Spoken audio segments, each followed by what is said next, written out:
जय राम कृष्ण हरे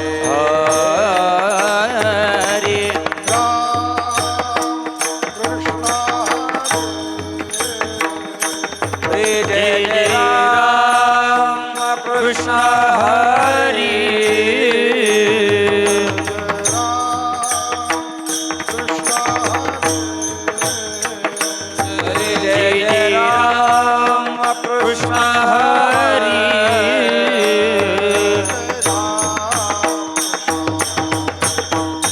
हरि जय जय राम कृष्ण हरि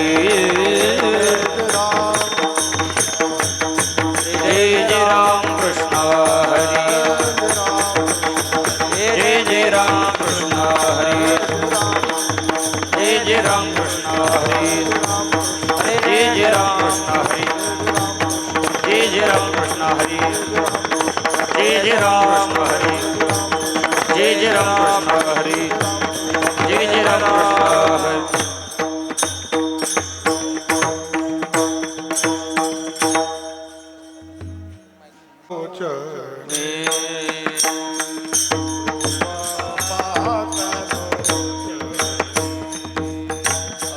रूप पाहता लोचनी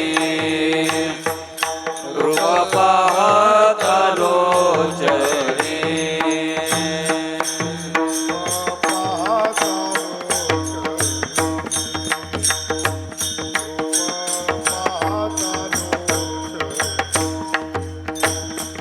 रूप पाहता लोचनी रूप पाहता लोचनी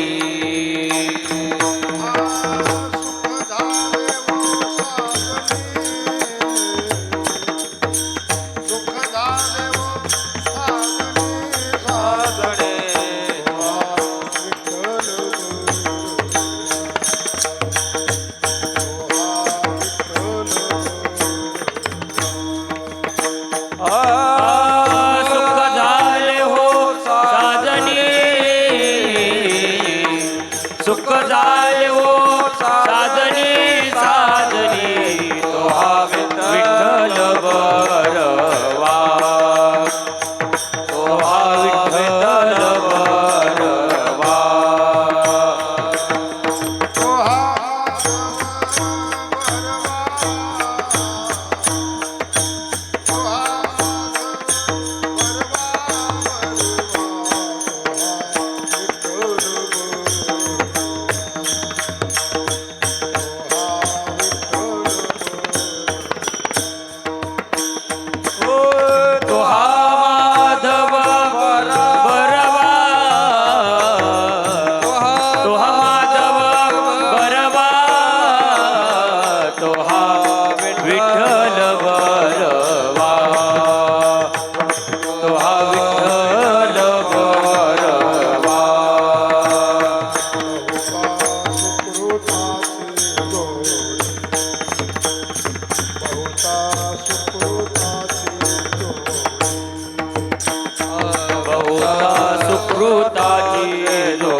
बहुता सुकृताची जोडी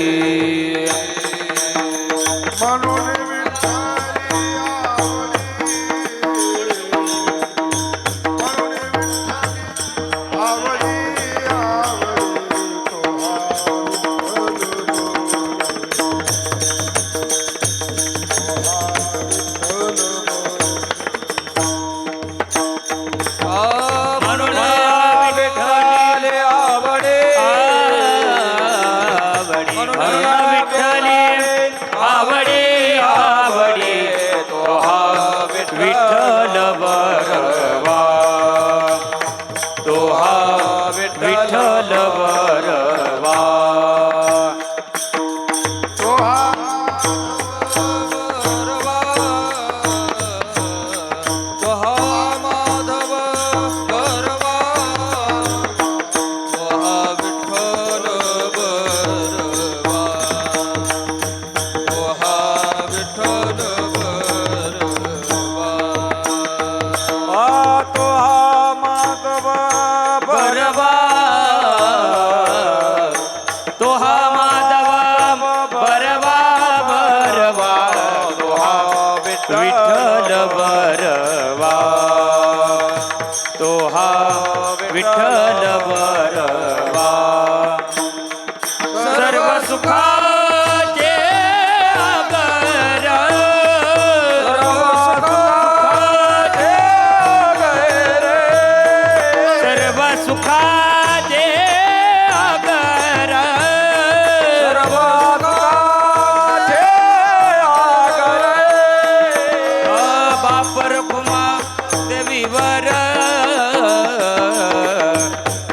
रखुमा देवीवर देवीवर तो हा विठ्ठल बरवा तो हा विठ्ठल बरवा बाप रखुमा देवीवर बाप रखुमा देवीवर देवीवर तो विठ्ठल बरवा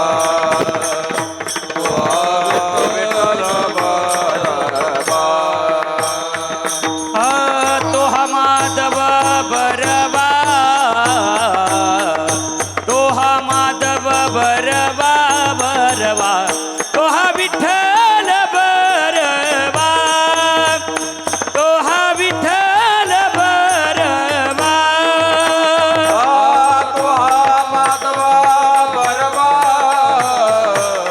तो माधव बरवा तो विठ्ठल बरवा तो विठ्ठल बरवा हरे जय राम हरे जय राम हरे जय जय राम हरे जय जय राम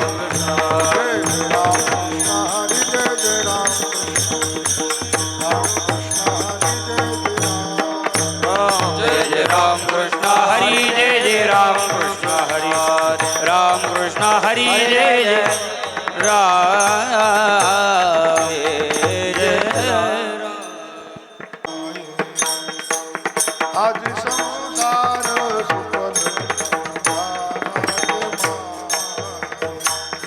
आज संसार झाला गे माये आज संसार सफल झाला गे माये आज संसार सुख लागे माय आज संसार लागे माय आज संसार सफल झाला गे माये आज संसार सफल झाला गे माये पाय विठोबाचे गेले पाय विठोबाचे पाय विठोबाचे देखे गेले पाय विठोबाचे तो मत भावा तो मत भावा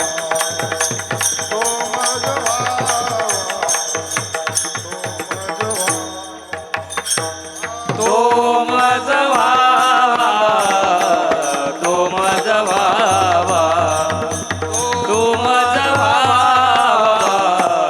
तो मज व्हावा पांडुरंग वेळोवेळा व्हावा पांडुरंग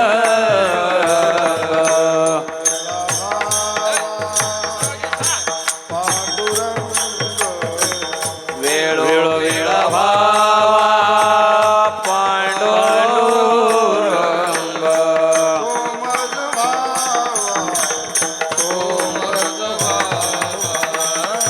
तो मज व्हावा तो मज व्हावा तो मज व्हावा तो मज व्हावा तो मज व्हावा तो मज व्हावा बापर कुमादेवीवर नविसंबे सर्वदा बापर कुमादेवीवर नविसंबे सर्वदा बापर कुमादेवरो नविसंबे सर्वदा बापर कुमादेवरो नविसंबे सर्वदा तत्वता सा सांगितले निवृत्तीने तत्वता सांगितले तो माझा बाबा तो माझा बाबा तो माझा बाबा तो माझा बाबा निवृत्तीने तत्वता सांगितले निवृत्तीने तत्वता सांगितले तो मज भावा तो मज भावा तो मज भावा तो मज भावा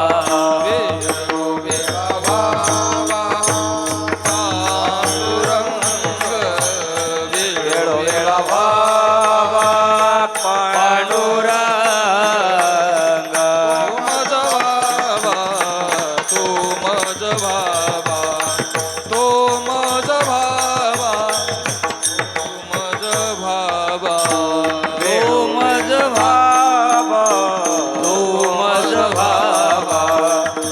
तो मज भावा तो मज भावा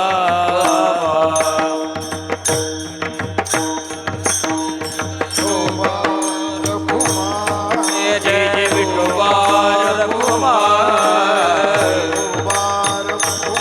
जय जय विठोबा कुमार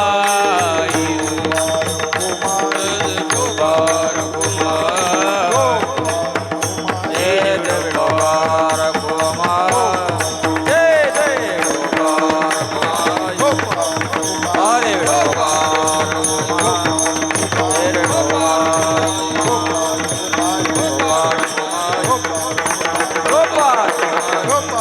जय विठोबार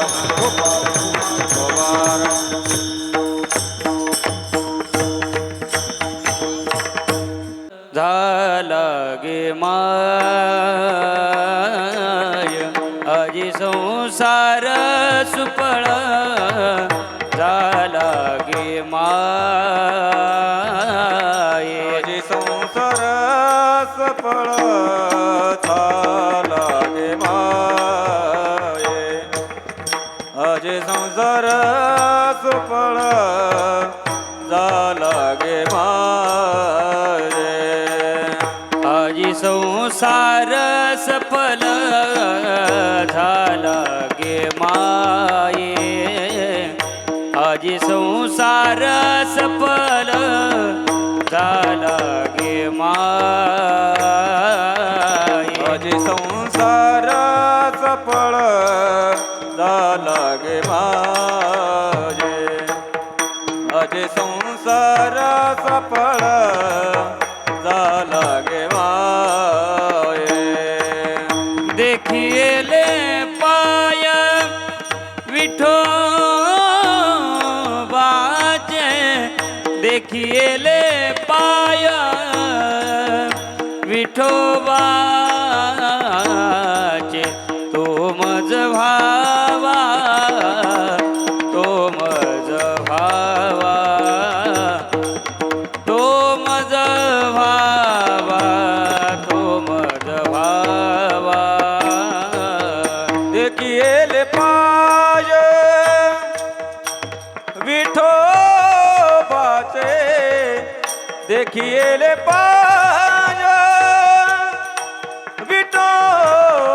विठोबाचे तो मज भावा तो मज भावा तो मज भावा तो मज भावा वेळो वेळा भावा पांडुरंग वेळो वेळा भावा पांडुरंग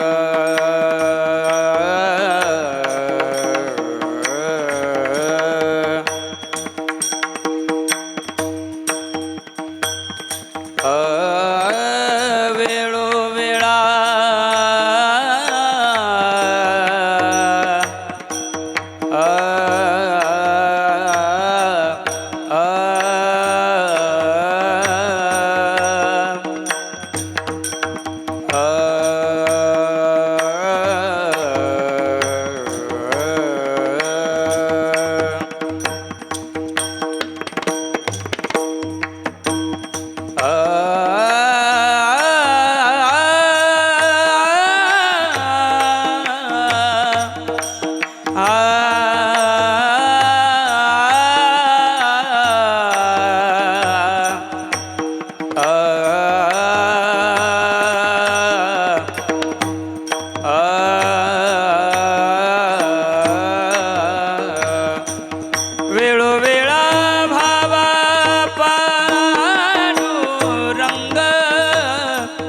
वेळोवेळा भावा पांडुरंग तो मज भावा तो मज भावा तो मज भावा तो मज भावा वेळोवेळा भावा पांडुरंग पांडुरंग पांडुरंग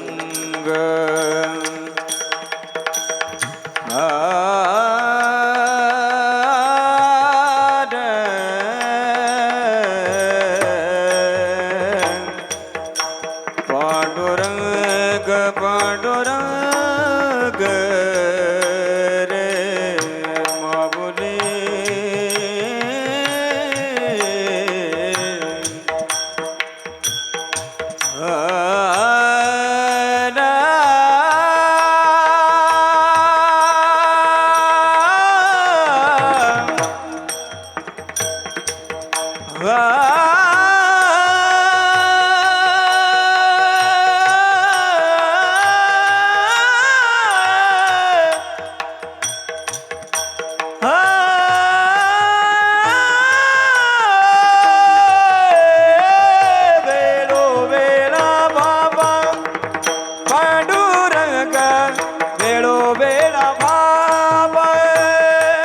पांडुरंग तो मज भावा तो मज भावा तो मज भावा तो मज भावा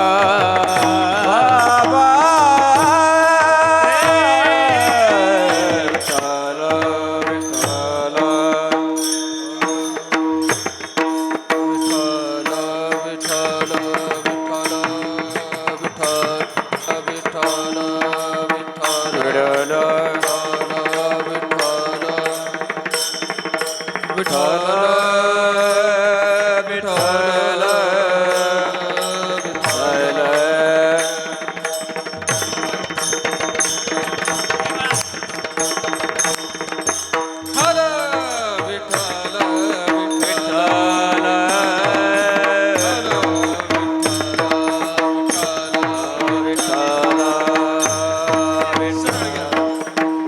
हरे हरे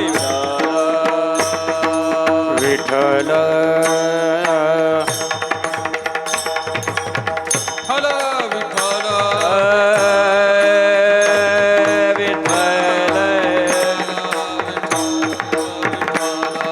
विठ्ठल विठ्ठल विठ्ठल विठ्ठल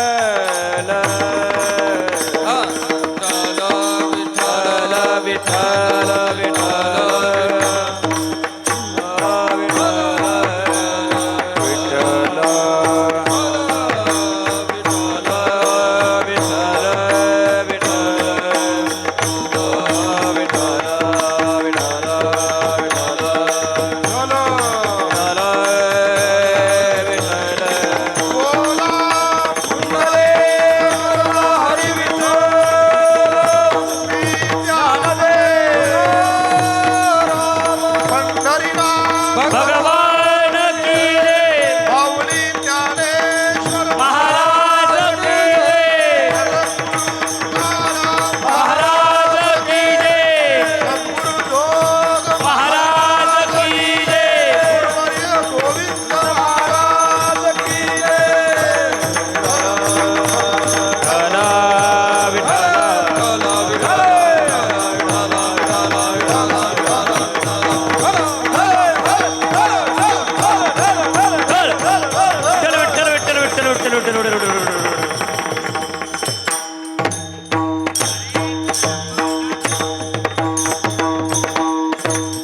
आजी संसार सुफल झाला गे माये देखियले पाय विठोबाचे तो मज व्हावा तो मज व्हावा वेळोवेळा व्हावा पांडुरंग बाप रखुमा देवीवरून विसंबे सर्वथा बाप रखुमा देवीवरून विसंबे सर्वथा निवृत्तीने तत्वता सांगितले. तो मज व्हावा, तो मज व्हावा, वेळोवेळा व्हावा पांडुरंग विठ्ठल. विठ्ठल विठ्ठल विठ्ठल विठ्ठल विठ्ठल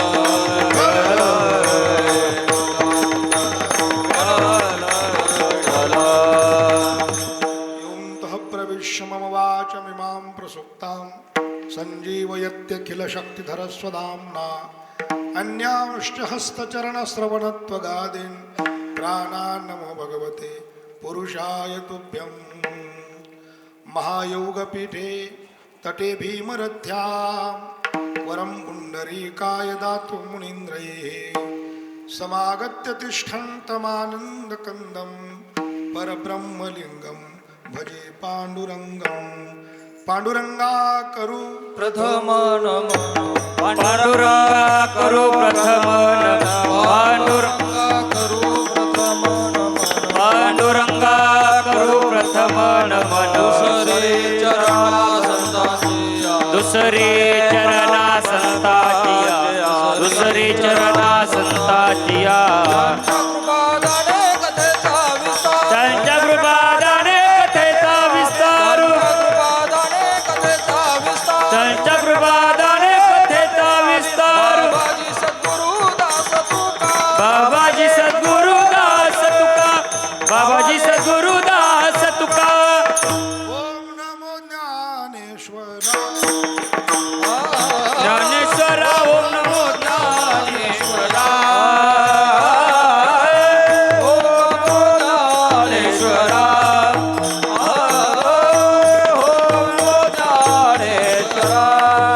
ज्ञानेश्वरा ओम नमो ज्ञानेश्वरा ज्ञानेश्वरा ओम नमो ज्ञानेश्वरा.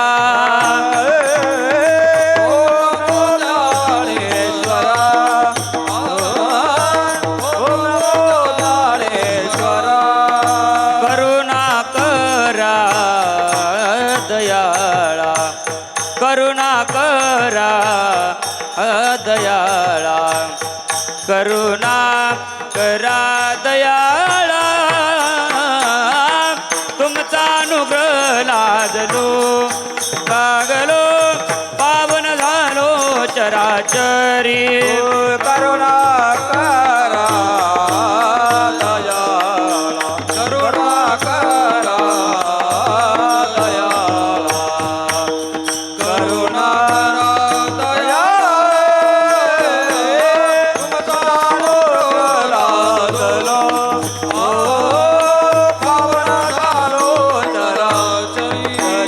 दयाळा. ओम नमो ज्ञानेश्वरा करुणा करा दयाळा. तुमचा अनुग्रह लादलो लादलो पावन झालो चराचरी.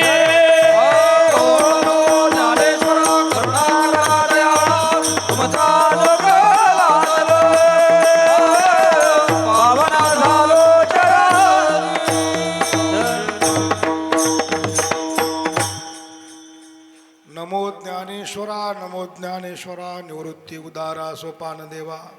मुक्ताबाई नमो त्रिभुवन पावनी आद्यत्रय जननी देवाजी. नमो सद्गुरु तुकया ज्ञान दीपा. नमो सद्गुरु सच्चिदानंद रूपा. नमो सद्गुरु भक्त कल्याण मूर्ती. नमो सद्गुरु भास्करा पूर्ण कीर्ती. संपाद्य ज्ञानंच विधाय भक्तिं विलोकितो येन समाधिराज. वैराग्यवंतं सुविचारयुक्तं नमामि जोगं शिरसा गुरुंतं. मस्तक माझा पायावरी वार करी संतांच्या जयांचे केलिया स्मरण. होय सकळ विद्यांचे अधिकरण तेची वंदू श्रीचरण. श्री गुरूंचे ते नमस्कारोनी आता. आजी संसार सुफल झाला गे माये. देखियले पाय विठोबाचे. तो मज व्हावा तो मज व्हावा वेळोवेळा व्हावा पांडुरंग प्रस्तुत. प्राप्त स्थळी प्राप्त प्रसंगी कीर्तनरूपी सेवेकरिता निवडलेला अभंग माऊली महावैष्णव ज्ञानियांचे राजे श्री संत ज्ञानेश्वर महाराज यांचा आपल्या कृतार्थ जीवनाचा यथार्थ अनुभव सांगणारा 3 चरणाचा उत्कृष्ट असा अभंग आहे. विठ्ठल विठ्ठल विठ्ठल विठ्ठल विठ्ठल विठ्ठल विठ्ठल विठ्ठल माऊली महावैष्णव संत सम्राट श्री संत ज्ञानेश्वर महाराज संजीवन समाधी सोहळा या निमित्ताने आपण सर्वजण या अलंकापूर नगरीमध्ये उपस्थित आहोत. या सोहळ्याचं आयोजन प्रत्यक्ष भगवान परमात्म्याने केलेलं आहे. हे काही एखाद्या सामान्य माणसाने एखाद्या मंत्र्या संत्र्याने हे आयोजन केलेलं नाहीये. जवळजवळ 729 वर्ष झालेली आहेत. हे 729 वर्ष आहे समाधी सोहळ्याचं. दिवसेंदिवस हा सोहळा भरतोच आहे, वाढतच जात आहे. न बोलावता सर्व महाराष्ट्रातील नवे भारतातील जगातील मंडळी धावत धावत या सोहळ्याकरता आवर्जून येतात. निळा मने जाणूनी संत जाणूनी संत निळा मने जाणूनी संत निळा म्हणे जाणूनी संत येती धावत प्रतिवर्षी येती धावत प्रतिवर्षी येती धावत प्रतिवर्षी येती धावत प्रतिवर्षी येती धावत प्रतिवर्षी येती धावत प्रतिवर्षी जाणूनी संत येती धावत प्रतिवर्षी येतात. इथे काही फारच 5 स्टार सुविधा असते असं काही नाही. कुणाची राहण्याची व्यवस्था नसते. व्यवस्थित ज्याला जसं पाहिजे तसं भोजनही मिळत नाही.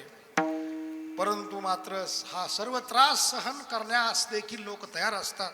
परंतु माऊलीचा सोहळा आला म्हणजे त्यांना घरी करमत नाही, इथं येतात. याचं कारण काय? याचं कारण हे आहे की हे आयोजन भगवान परमात्म्याचं आहे. भगवान परमात्मा ज्याला बोलावतात तोच येऊ शकतो. परमात्मा त्याच्या अंतःकरणामध्ये प्रेरणा करतात की नाही यावर्षी आळंदीला जायचंय. मग घरी किती अडचणी असो तो म्हणतो बाबू काही झालं तरी चालेल, परंतु मी मात्र जाणार म्हणजे जाणार, येतो. कारण भगवान त्यांनी ही तिथी निश्चित केलेली आहे. कार्तिक शुद्ध एकादशी पंढरी यात्रा होईल सरसी आणि कृष्ण पक्षी तुझी सरसी तुझ दिदली आहे. कृष्ण पक्षात जी कार्तिक मासामध्ये एकादशी येईल ना ज्ञानोबा, ही एकादशी तुम्हाला देऊन टाकतो. जशी यात्रा पंढरपुरा आणि भरेल तशीच यात्रा आळंदीला दरवर्षी भरेल. इतकंच नव्हे तर भगवान परमात्मा देखील दरवर्षी या यात्रेकरता उपस्थित असतात. एकटे नव्हे सर्व समुदाय घेऊन या ठिकाणी परमात्मा येतात. असा हा यात्रेचा महोत्सव आणि या निमित्ताने तुम्ही आम्ही सर्वजण भगवत प्रेरित जमलेलो आहोत. आळंदीमध्ये अनेक फळ आहेत, परंतु सर्वात जुना फळ प्रसिद्ध असा फळ कोणता असेल तर हा गोविंद महाराज केंद्रे फळ आहे. आळंदीत जेव्हा एवढा सोहळा भरत नव्हता, जेव्हा एवढे मोठे मोठे कीर्तनं होत नव्हते, छोट्या छोट्या प्रमाणामध्ये कीर्तनं व्हायचे, तेव्हापासून महाराजांच्या काळापासून सर्वात मोठा फळ म्हणजे हाच असायचा. आजपर्यंत तीच आणि पद्धत या ठिकाणी चालत आहे. मोठे मोठे महाराष्ट्रातील सुप्रसिद्ध कीर्तनकार या ठिकाणी आणि सेवा करतात. असा हा महाराजांचा फळ. महाराजांच्या कृपा आशीर्वादाने आणि हा दिंडी महोत्सव देखील आपला प्रसिद्ध दिंडी महोत्सव असं सर्वच बाजूने केंद्रस्थानावर असणारे हे संस्थान, या संस्थानच्या वतीने महंत हरिभक्तीपरायण आदरणीय श्री विष्णुजी महाराज, हरिभक्तीपरायण आदरणीय परमपूज्य श्री भास्कर महाराज आदी करून ह्या मंडळींनी ही सेवा माझ्या वाट्याला दिलेली आहे. विठ्ठल विठ्ठल. विठ्ठल विठ्ठल विठ्ठल. या फडावरची सर्व टाळकरी मंडळी, महाराष्ट्रात आज आपल्याला जेवढे मोठे मोठे कलाकार दिसतात, गुणीजन दिसतात, ते सर्व मंडळी याच फडावरची आहेत. वा. इथेच तयार झालेली मंडळी आहेत. त्याच आणि रेषेमध्ये असणारी, या फडाशी एकनिष्ठ राहून सेवा करणारी ही टाळकरी मंडळी दिंडीमध्ये म्हणा, फडावर म्हणा, सदैव आणि ही सेवा करण्याकरता इथे असतात. सर्व साधक मंडळी, विद्यार्थी मंडळी, मृदंगाचार्य आहेत, गायनाचार्य आहेत, आदी करून सकल मंडळी, सर्व या ठिकाणचे ठराविक श्रोते. काही श्रोते असे आहेत की ते दरवर्षी इथलं कीर्तन मात्र सोडत नाहीत बरं का. इथे ते माणसं दिसणारच, ते चेहरे दिसणारच असतातच. अशी काही एकनिष्ठ असणारी मंडळी, आपण सर्व भाविक मंडळी, आपण या ठिकाणी काही वेळामध्ये ज्ञानोबारायांचा अनुभव आणि श्रवण करणार आहोत. कारण आळंदीमध्ये कीर्तन करायचं म्हणजे ज्ञानोबारायांच्या विषयीच श्रवण केलं पाहिजे. मग आता कोणी ज्ञानोबारायांचं चरित्र सांगतं आणि चरित्र कोणी ज्ञानोबारायांचा अनुभव सांगतं. या आजच्या अभंगातून माऊली ज्ञानोबारायांचा अभंग माऊली आपलं यथार्थ अनुभव व्यक्त करतात. ज्ञानोबारायांची काय भूमिका आहे, ज्ञानोबाराय कुठल्या भूमिकेवरून बोलतात, हे अभंगातील आजचा विषय आहे.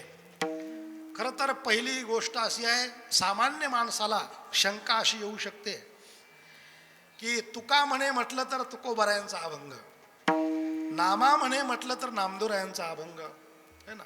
सर्व जेवढे अभंग आहेत तेवढ्यांच्या शेवटी त्या संतांचं नाव आहे आणि त्या नावानुसार तो अभंग त्या संतांचा म्हटला जातो.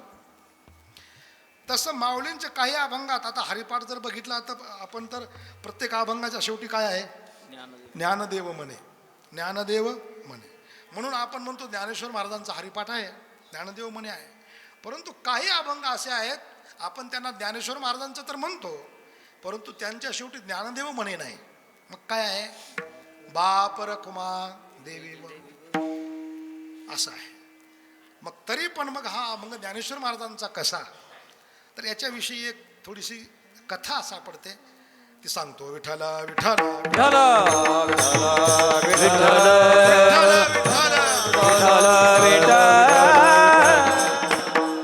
परंपरेने आणि ही गोष्ट सांगितली जाते. असं म्हणतात की माऊली ज्ञानोबारायांना, जेव्हा माऊली ज्ञानोबाराय ज्ञानेश्वरी लिहून झाले होतं आणि त्यांचं वय 18 झालं होतं, तेव्हाच त्यांना घेऊन जाण्याकरता काळ देवता आली होती, मृत्यू देवता आली होती म्हणे. काळ आला होता. म्हटले आता आपलं कार्य संपलेलं आहे, आता आपण चला, जायचंय आपल्याला. माऊली ज्ञानोबारायांनी आपल्या भावंडांकडे बघितलं. त्यामध्ये निवृत्तीदादांनी त्या काळाकडे बघितलं आणि त्याच्याकडे असे 2 बोटं केले. काळाने विचार केला, म्हटला निवृत्तीनाथ दादा म्हणतात की आणखी 2 वर्ष थांबा. ठीक आहे म्हटले महाराज. आता ते त्यांचा सेवकच, त्यांनी हात जोडले आणि तो काळ परत गेला. पुन्हा नंतर 2 वर्षानंतर तो काळ आला. आता माऊली झालेले होते 20 वर्षाचे. पुन्हा म्हटला, माऊलींकडे बघितलं, माऊली आता चला आपण, आता आपलं कार्य संपलेलं आहे. तेव्हा माऊलींनी आणखी भावंडांकडे बघितलं, काकाने त्या काळाकडे बघितलं आणि हसत असे 2 बोट केले. आता काका देखील ब्रह्मा सोपान तो झाला, ब्रह्मदेव होते ते साक्षात. त्यामुळे काळाने नमस्कार केला. ठीक आहे म्हटले महाराज. त्यांनी असं वाटलं त्याला की काका म्हणतात की आणखी 2 वर्ष थांबा. ठीक आहे म्हटले महाराज, आणखी 2 वर्ष. म्हणून काका ते आणखी 2 वर्ष थांबले. आता माऊली 22 वर्षाचे झाले. पुन्हा काळ आला, पुन्हा काळ आला आणि मग मात्र म्हटला महाराज चला. महाराजांनी इकडे तिकडे बघितलं.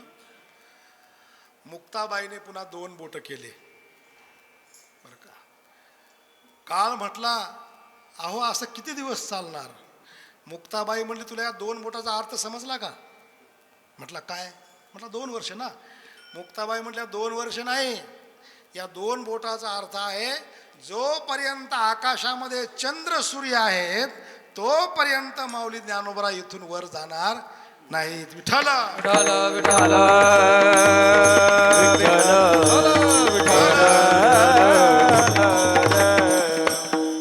जो वरी चंद्र सूर्य तव वरी कीर्ती घट स्थिर.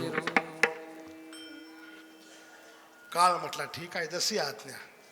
म्हणून ज्ञानोपाराय आणि या ठिकाणी 22व्या वर्षी जे आहे ते संजीवन समाधी प्राप्त आणि करतात. तर यातून मला हे सांगायचं की ज्ञानोपारायने जे आयुष्य आपल्या भावंडाकडून मिळालेलं आहे, 2 वर्षाचं जे आयुष्य मिळालं, ते आयुष्यामध्ये त्या आयुष्यात जेवढं काही वाङ्मय केलेलं आहे तिथून पुढचं वाङ्मय माऊलीने ज्ञानदेव म्हणे न लिहिता बाप रखमा देवीवरू असं लिहिलेलं आहे. काही माणसं म्हणतात ना बाबा मी मागेच गेलो होतो परंतु देवाची कृपा झाली, आता मात्र जगलो मी, मला बोनस आयुष्य मिळालं. मग त्या आयुष्यामध्ये मनुष्य काहीतरी विशेष काम करतो की आता हे देवाकरता काम करायचं आहे मला.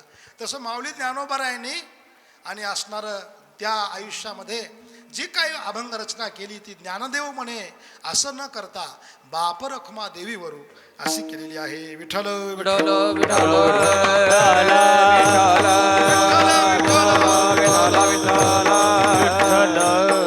म्हणून या अभंगाचा शेवट जो आहे तो बाप रखमा देवीवरू नवी संबे सर्वथा. म्हणून जेवढे काही बाप रखमा देवीवरूचे अभंग आहेत ते सर्व ज्ञानेश्वर महाराजांचे अभंग आहेत असं आहे. तर हा अभंग जो आहे हा अभंग नेमका कोणत्या भूमिकेवरचा आहे? संत वाङ्मयात जेवढे अभंग आहेत ते सर्वांची भूमिका वेगळी वेगळी असते. काही साधक भूमिकेवरचे आणि अभंग असतात, काही सिद्ध भूमिकेवरचे अभंग असतात, काही पामर भूमिकेवरचे अभंग असतात, काही विषयी भूमिकेवरचे अभंग असतात. वेगळ्या वेगळ्या भूमिका ठरवून ते अभंग केलेले असतात. त्या अभंगाची असणारी ती भूमिका ओळखायची असते, नंतरच त्या अभंगाचा अर्थ लागत असतो. आता देवा मी तव अनाथ अपराधी कर्महीन मतिमंद बुद्धी तुझ म्या आठविले नाही कधी वाचे कृपानिधी. आता ही भूमिका जर आपण विचार केला तर एकदम सिद्धाची भूमिका होऊ शकत नाही बरं का. मग एकदम पामर अवस्थेतून देवा मी चांडाळ चांडाळ म्हणता लागत आहे वेळ यांची भूमिका ओळखावी लागते. तर तसं ज्ञानोबारायांचा हा जो अभंग आहे तो कोणत्या भूमिकेवरचा आहे? तर ज्ञानोबारायांचे जे असे काही अभंग आहेत ते ज्ञानोत्तर प्रेम लक्षणा भूमिकेतले आहेत. ज्ञानानंतर जी अवस्था आहे भजन करण्याची इच्छा ती ज्ञानोत्तर भूमिका. ज्ञान प्राप्तीनंतर देखील ज्ञानेश्वर महाराजांनी भक्ती केली. नवे नवे ज्ञानोबारायाने जो सिद्धांत मांडला संप्रदायाचा तो याच भूमिकेवरचा सिद्धांत मांडला. ज्ञान झाल्यानंतरही भक्ती करायची. ज्ञान गिळोनी गावा गोविंद गा जाणीव शहाणीव ओझे सांडोनिया दुरी आपण वस्ती कर वर्त तसे संसारी. किंवा माऊलींनी ज्ञानेश्वरीमध्ये लिहित असताना अनेक ठिकाणी हा सिद्धांत लिहिलेला आहे की ज्ञानानंतर देखील भक्ती संभवू शकते. मला तिकडे जायचं नाही परंतु सांगायचं हे आहे की हा जो अभंग आहे तो ज्ञानोत्तर प्रेम लक्षणा भक्तीमधला आहे. विठ्ठल विठ्ठल विठाल विठाल विठाल ज्ञानोबारायांचे काही अभंग योग भूमिकेतले आहेत. योगी पैल मेरूच्या शिखरी एक योगी निराकारी अशा काही अवघड अभंग आहेत. त्या अभंगाचा अर्थ फक्त जे योग शिकतात त्यांनाच लागू शकतो. काही अभंग आहेत ते ज्ञान भूमिकेवरचे आहेत. सत्य ज्ञानानंत गगनाचे प्रावरण आदी आदी जे अभंग आहेत हे ज्ञानाच्या भूमिकेवरचे अभंग आहेत. आणि काही अभंग हे प्रेमाच्या भूमिकेवरचे आहेत. आता खरं तर आपण बघितलं तर ज्ञानेश्वर महाराज सर्वच होते. ज्ञानेश्वर महाराज ज्ञानी होते, ज्ञानेश्वर महाराज योगी होते, ज्ञानेश्वर महाराज मुक्त होते, ज्ञानेश्वर महाराज वैष्णव होते. ज्ञानदेव वैष्णव मोठा ज्ञानदेव वैष्णव ज्ञानदेव वैष्णव वैष्णव मोठा ज्ञानदेव वैष्णव मोठा विठ्ठल मुक्त बेधा ज्ञानदान घडे श्रेष्ठा वैकुंठ वाटा संत केले ज्ञानदेव वैष्णव मोठा विठ्ठल नामे मुक्त पेटा ज्ञानदान घडे श्रेष्ठा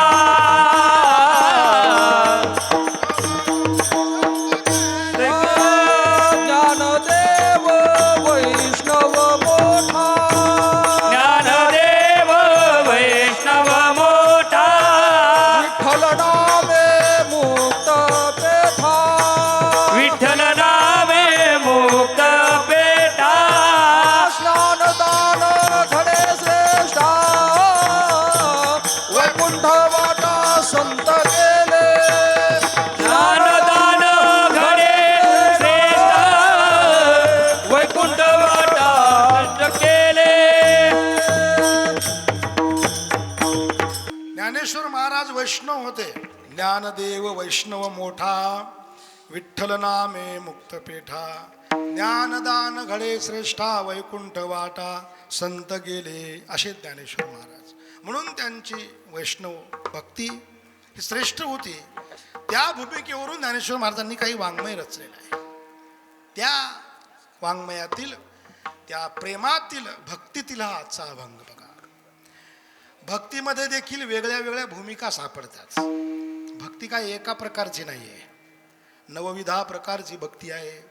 श्रवणम कीर्तनम विष्णू स्मरणम पादसेवनम अर्चनम वंदनम दास्यम सख्यमात्मनिवेदनम 9 प्रकारची भक्ती सापडते.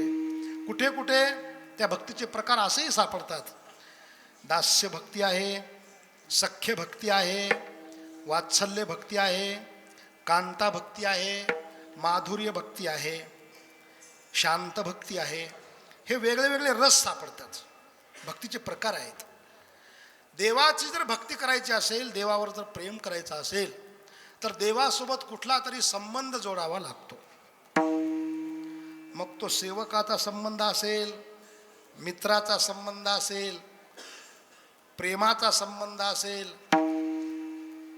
शांत संबंध असेल, वेगळे वेगळे. आता बघा, हनुमंतरायाने देवाची भक्ती केली, परंतु त्यांची जी भक्ती आहे ती दास्य भक्ती आहे. आपल्याला माहित आहे, त्यांनी देवाची सेवाच केली, परंतु दास्य भक्तीतून केली. दास्यत्व निकट हनुमंते पै केले म्हणून देखिले. अर्जुनाने जी देवाची भक्ती केली, गोपाळाने जी देवाची भक्ती केली, ती भक्ती कुठल्या भावातून केली? सख्यपणे अर्जुन नरनारायण सृष्टी जनार्दन एक रूप. अर्जुनाने देवाची सख्य भक्ती केली. सख्य भक्ती म्हणजे देवासोबत त्यांनी मैत्री केली, मित्रत्वाचा भाव केला. देवासोबत फिरायचे, देवासोबत बोलायचे, देवासोबतच जेवण करायचे. अर्जुन स्वतः बोलतात गीतेमध्ये, सखेति मत्वा प्रसभम व्यदुक्तम हे कृष्ण हे यादव हे सखेते अजानता महिमानं तवेदम मया प्रमादात प्रणयेन वापी. अर्जुन स्वतः म्हणतात की देवा, मी तुला माझा सखा मानलं, माझा मित्र मानलं, आणि तुला मी एकेरी हाका मारल्या, ए कृष्णा हे यादवा, अशा प्रकारे मी तुला हाका मारल्या, माझं चुकलं बरं का. असं 11व्या अध्यायामध्ये अर्जुन स्वतः कबुली देतात. अर्जुनाने देवावर प्रेम केलं, भक्ती केली, ती सख्य भावातून भक्ती केली. काही असे भक्त सापडतात की त्यांनी देवाची भक्ती असणारी वात्सल्य भावामध्ये केलेली आहे, म्हणजे देवाला आपला पुत्र मानलं. त्यामध्ये आपण बघू, देवकी वसुदेव आहेत, नंद यशोदा आहेत, दशरथ कौशल्य आहेत. या लोकांनी जे आहे ते देवाची वात्सल्य भक्ती केली, पुत्रवत प्रेम केलं. कधी कधी परमात्मा आपलं ऐश्वर दाखवत होते. कधी कधी यशोदा मैयाला भगवंताने आपलं ऐश्वर दाखवलं. देवाने एकदा माती खाल्ली होती. मैयाने सांगितलं जरा आ कर बघू. देवाने जेव्हा आ केलं तेव्हा देवाच्या उदरामध्ये अनंत ब्रह्मांड असणारे त्या ठिकाणी दिसले. तेव्हा यशोदा मैयाला वाटलं की बाप रे बाप, आपण ज्याला आपला बालक समजतो तो तर ब्रह्मांडाचा धनी आहे, ब्रह्मांडाचा मालक आहे. परंतु मग तिने हात जोडले आणि देवाला विनंती केली, देवा हे बघ, आम्हाला तू माझा पुत्र पाहिजे आणि तुझ्यावर आम्हाला पुत्राप्रमाणे प्रेम करायचंय, त्यामुळे हे तुझं ऐश्वर आम्हाला दाखवू नकोस. कौशल्या मातेला देखील भगवंताने आपलं ऐश्वर दाखवलं होतं. परंतु तिने देखील हात जोडून विनंती केली की आम्हाला ऐश्वर दाखवू नकोस, मग तुझ्यावरचं पुत्रवत असणारं प्रेम आमचं संपून जाईल. सांगायचं तात्पर्य हे आहे, काही भक्त असतात ते देवावर वात्सल्य भक्ती करतात. एक कर्माबाई नावाची देवाची भक्त होती. तिच्याकडे तो बाल गोपाल होता छोटासा, आणि रोज सकाळी त्या बाल गोपालाला भोग लावत होती. तिचा भाव असा होता की हा लहान गोपाल आहे, त्याला ती सकाळी उशिरा उठवत होती. आता आपण जसं देवाला सकाळी 4 वाजता उठवतो मंदिरातल्या, तशी ती करत नव्हती. ती म्हणत होती हा माझा बाल गोपाल 5 वर्षाचा आहे, इतक्या सकाळी जर उठवलं तर त्याला थंडी वाजेल ना, म्हणून त्याला ती पार पांघरून घालत होती, त्याला व्यवस्थित आथरून. आणि लहान मुलाला ज्या गोष्टीची आवश्यकता आहे तशी ती त्यांची आवश्यकता पुरवत होती. सकाळी पार ऊन पडल्यानंतर देवाला उठवायची. परंतु मग तिला वाटायचं जरी उशिरा उठवतो आपण, जरी उशिरा आंघोळ घालतो, तरी पण देवाला भूक तर लागत असेल ना. म्हणून ती सकाळी लवकरच देवाकरता एक सुंदर अशी मऊ मऊ खिचडी बनवायची. 5 वर्षाचं बालक आहे, त्याला सुंदर खिचडी बनवायची आणि देवाला आंघोळीच्या अगोदरच देवाचा अभिषेक व्हायचा बाकी, आणि उठल्याबरोबर देवाला अगोदर ती खिचडीचा भोग लावायची. आणि नंतर मग 10 वाजता देवाला स्नान घालायचे. एक दिवस तिच्या घरी एक पंडित आला, ब्राह्मण आला. म्हटला का हो, देवाची पूजा वगैरे झाली का? म्हटले नाही, आणखी बाकी आहे. मग हे काय करताय? म्हटले देवाला भोग लावते. अहो देवाचं स्नान बाकी आहे, देवाची पूजा बाकी आहे, आणि देवाला लगेच भोग कसं लावताय? तिने सांगितलं की असं नाही हो, माझे बाल गोपाल आहेत ना, त्यांना भूक लागते सकाळी सकाळी, म्हणून आंघोळीच्या अगोदर मी काहीतरी खाऊ घालते. ते म्हटले असं नाही. म्हटले देव देव असतो, देवाची व्यवस्थित सकाळी अगोदर पूजा करा आणि नंतर म्हटले आणि त्याला भोग लावा. आता तिने त्यांचं ऐकलं आणि मग तिने दुसऱ्या दिवसापासून देवाला आंघोळ घातल्यानंतर भोग लावण्याकरता सुरुवात केली. मग साक्षात परमात्मा त्या पंडिताच्या स्वप्नात गेला. का रे म्हणे मूर्खा, तू मला उपाशी मारलं म्हणे. अरे रोज मला ती आमची असणारी कर्माबाई सकाळी सकाळी सुंदर असा भोग लावत होती आणि मी तो प्रसाद ग्रहण करत होतो, आणि तू मात्र तिच्या मनामध्ये भेद उत्पन्न केला. अरे मी तिच्याकरता बालक आहे. आणि म्हणून तो पंडित दुसऱ्या दिवशी तिच्याकडे आला. म्हटला आई साहेब मला क्षमा करा, तुम्ही जशी भक्ती करत होतात ना तशीच भक्ती करा. सांगायचं तात्पर्य हे आहे, काही भक्तांनी देवाची भक्ती वात्सल्य भावाने केली. विठ्ठल विठ्ठल विठ्ठल विठ्ठल.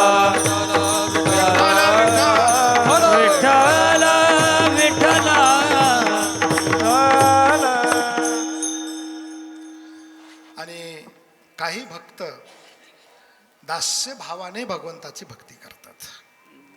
आपल्या वारकरी संप्रदायामध्ये आपण जेवढी भक्ती करतो आपण त्याच भावनेने भक्ती करतो.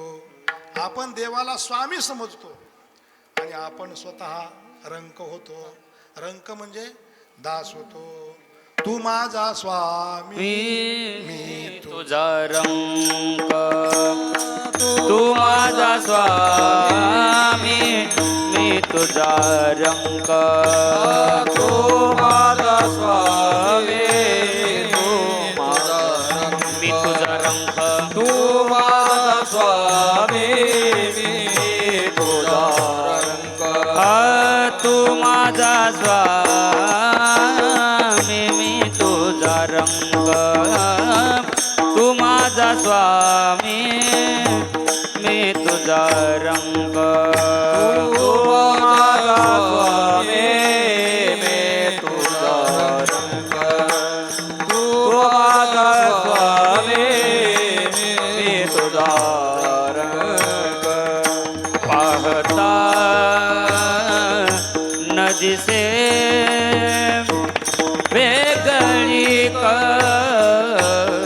पाहता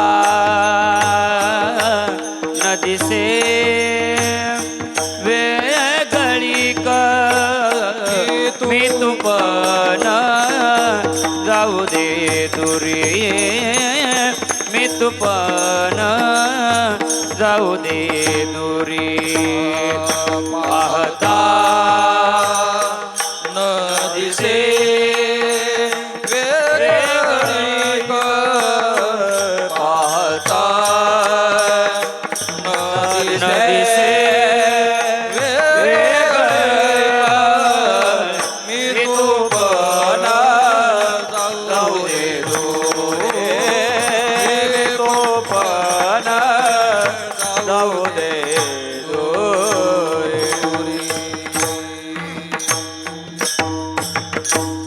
आपल्या सर्वच भक्तांनी देवावर जे प्रेम केलं, देवाची जी सेवा केली ती दास्य भावातून केली. आम्ही देवाचे दास आहोत, आम्ही ज्याचे दास त्याचा पंढरी वास. किंवा धन्य आम्ही जन्मालो दास विठोबाचे झालो. सेवक आम्ही सेवा करणारे आहोत, सेवेला गे सेवक झालो. आपण जी वारी करतो त्या वारीला देखील सेवा म्हणतो. आपण जे कीर्तन करतो त्या कीर्तनाला देखील आपण सेवा म्हणतो है ना. शहाणे कीर्तनकार आजही आमची इकडे सेवा आहे, आमची तिकडे सेवा आहे है ना. काही म्हणतात आमची तारीख आहे म्हणतात, कारण घेतानीच त्यांची तारीख घेतलेली आहे ना. खरं तर कीर्तनाची तारीख नसते, कीर्तनाची काय असते, सेवा असते. महाराज तुमची सेवा पाहिजे आम्हाला. आणि महाराज देखील सुरुवातीला म्हणतोच ना, सेवेकरिता निवडलेला अभंग.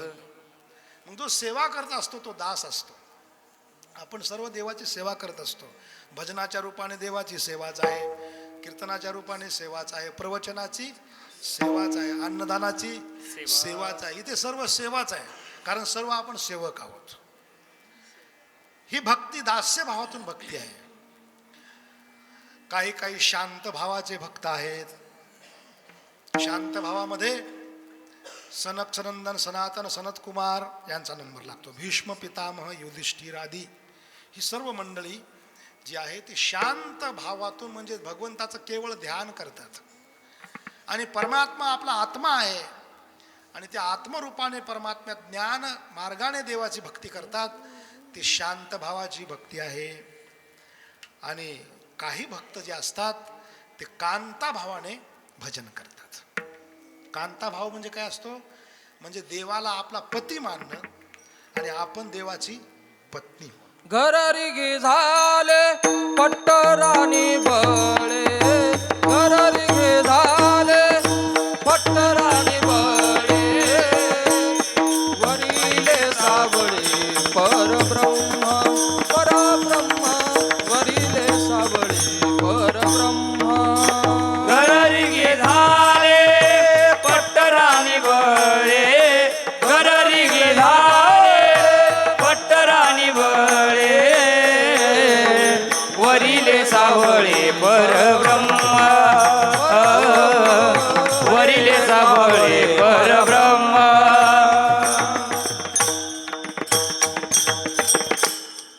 ही जी भक्ती आहे ना, हा जो भाव आहे भक्तीचा, हा अतिउच्च भाव आहे.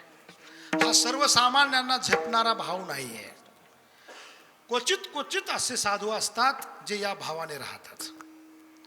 हा सर्वश्रेष्ठ भाव मानलेला आहे भक्तीतला. याच्यापेक्षा उंच भाव नाही, यालाच मधुर भाव म्हणतात. असे क्वचित भक्त आहेत. बघा आपल्या आता या 100 वर्षाच्या काळामध्ये भक्त होऊन गेले श्री संत गुलाबराव महाराज. हे या भावामध्येच राहायचे.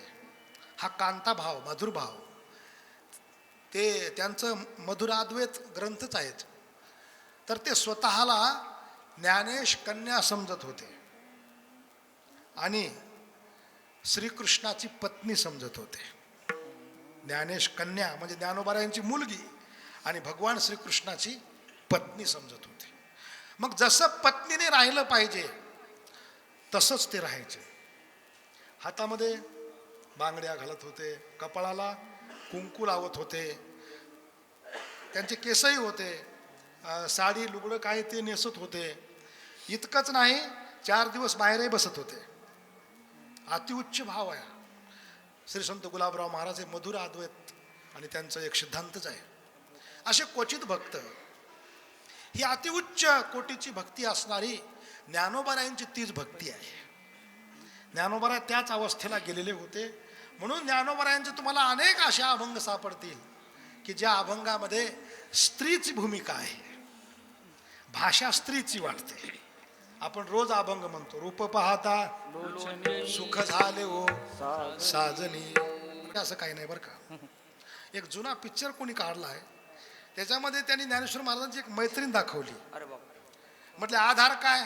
म्हटलं आधार आहे की ज्ञानेश्वर महाराजांनी शब्द साजनी लिहिलेला आहे म्हणून. अरे बाबा, त्या ठिकाणी ज्ञानेश्वर महाराज त्या भूमिकेवर, स्त्रीत्वाच्या भूमिकेवर आहेत आणि आपल्या बुद्धिरूपी मैत्रिणीला साजनी म्हणत आहेत. तर ती भूमिका अशी आहे ज्ञानेश्वर महाराजांची. हा अंबुला, बरं, दुरुळा अंबुला केला दे दे माये, ब्रह्मादिकासी तो न पडे ठाये, हलो नये चालू नये सैरावया काही बोलू नये. माऊली म्हणतात मी अंबुला केला, म्हणजे अंबुला म्हणजे पती केला. कोणता पती केला? दूरचा, लांबचा असा पती केला. बरं का. असे तुम्हाला अनेक अभंग सापडतील. ज्ञानेश्वर महाराजांनी या संसारालाच सासर म्हटलेलं आहे. असे अभंग सापडतील. याच्यामध्ये सासरा कोण आहे, सासू कोण आहे, दीर कोण आहे, ननंद कोण आहे, हे सर्व त्यांनी ते रूपक तयार केलेलं आहे. आणि त्याच्यामध्ये किती दुःख आहे.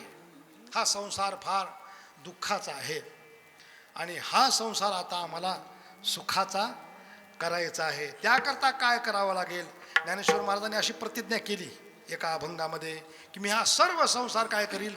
सुखाचा करील. अवघाची संसार सुखाचा करीन, अवघाची संसार सुखाचा करीन, अवघाची संसार सुखाचा करीन, अवघाची संसार सुखाचा करीन, आनंद भरीन तिनीला, के आनंद भरीन तिनीला, के जाईन गे माये दया पंढरपुरा, जाईन गे माये दया पंढरपुरा.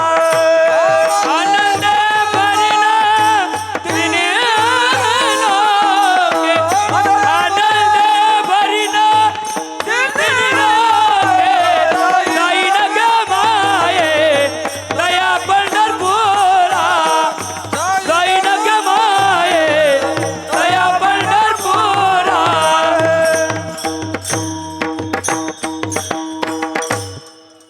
अवघाची संसार सुखाचा करीन.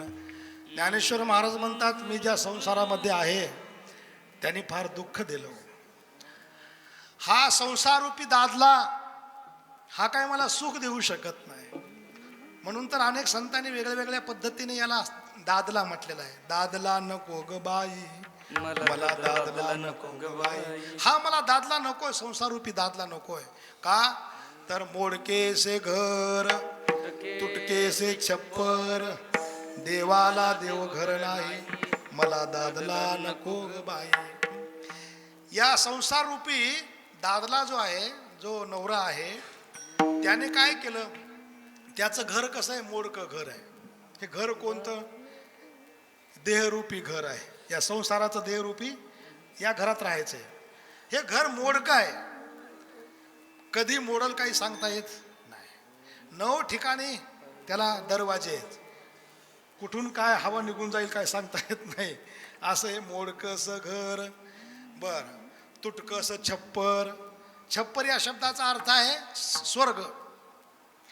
जर या संसारातून स्वर्ग मिळाला तरी तो स्वर्ग असणारा तुटका आहे. म्हणजे पुण्य संपलं की लगेच खाली यावं लागतं.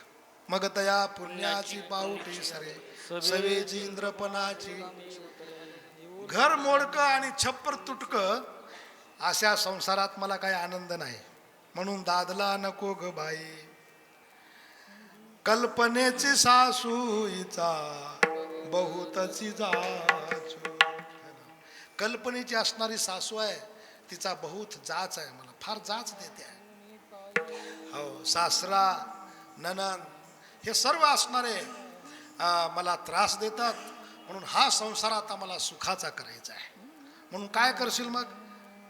जाईन गे माये तया पंढरपुरा, भेटेन माहेरा आपुलिया. बरं का?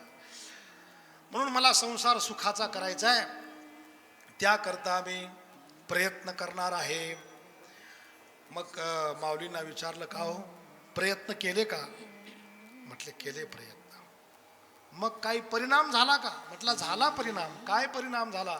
अभंगाचं पहिलं आजी संसार सुपल गे माये, आजी संसार सुपल झाला गे माये, आजी संसार सुपल झाला गे माये, आजी संसार सुपल झाला गे माये, आजी संसार सफल झाला गे माये, आजी संसार सफल झाला गे माये, आजी संसार सफल झाला गे माये, आजी संसार सफल झाला गे माये, आजी संसार सुफल झाला गे माये, आजी संसार सफल झाला गे माये, आजी संसार सफल झाला गे माये, आजी संसार सफल झाला गे माये, आजी संसार सफल झाला गे माये, संसार सफल झाला गे माये, आजी संसार सफल झाला गे माये, आजी संसार सफल झाला गे माये, देखिले माझ्या विठोबाचे, देखिए पाया विठोबा, देखिले माझ्या विठोबा, देखिए पाया विठोबाचे, तो माझा बाबा, तो माझा बाबा, तो माझा बाबा, तो माझा बाबा, तो माझा बाबा, तो माझा बाबा, तो माझा बाबा, तो माझा बाबा, तो मज भावा, तो मज भावा, तो मज भावा, तो मज भावा, तो मज भावा, तो मज भावा, तो माझा आजी बल झाला गे माये, देखिले पाय विठोबाचे. संसार सुफल होणं ही सामान्य गोष्ट नाही. या संसाराबद्दल आपण बरंच ऐकतो, नवे नवे आपला अनुभव आहे. संसार कधीच सुखाचा होणं शक्य नाही. कसा होईल संसार सुखाचा? कारण या संसाराबद्दल अनेकांचे वेगळे वेगळे मत आहेत. प्रपंच जरी सुख जोडे तरी का सेविती गिरीकडे, राज्य टाकुनी गेले थोडे तरी ते काय वेडे म्हणावे. अहो, या प्रपंचात जर सुख असतं तर गिरी कंदरामध्ये लोक राहिलेच नसते. अनेकांनी राज्याचा त्याग केला, ते काय वेडे होते का हो? आपण भागवत ऐकतो नेहमी, त्या भागवतामध्ये कितीतरी असे राजे सापडतात ज्यांचं संपूर्ण पृथ्वीवर राज्य होतं, परंतु शेवटी ते राज्य टाकून असणारे ते अरण्यामध्ये तपश्चर्या करण्याकरता निघून गेले. त्यांना देखील संसार सुखाचा करता आला नाही. रावणासारखे होते, त्यांचा संसार संपन्न होता पण सफल नव्हता. संपन्न असणं वेगळं, सफल असणं वेगळं. रावणाकडे कशाची कमी नव्हती, परंतु तेही त्याला जमलं नाही. शेवटी सांगा ते कवडी गेली नाही, दुःखानेच मरण पावला असणारा रावण.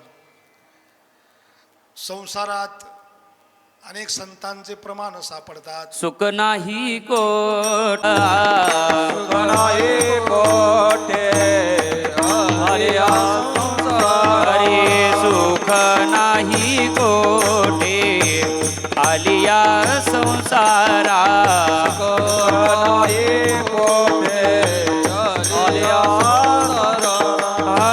वाया हव भरी होऊ नका होऊ नका वाया हव भरी होऊ नका होऊ नका माया हवरे हो नका हो नका माया हवरे हो नका हो नका सुख नाही कोठे आलिया संसार वाया हव भरी होऊ नका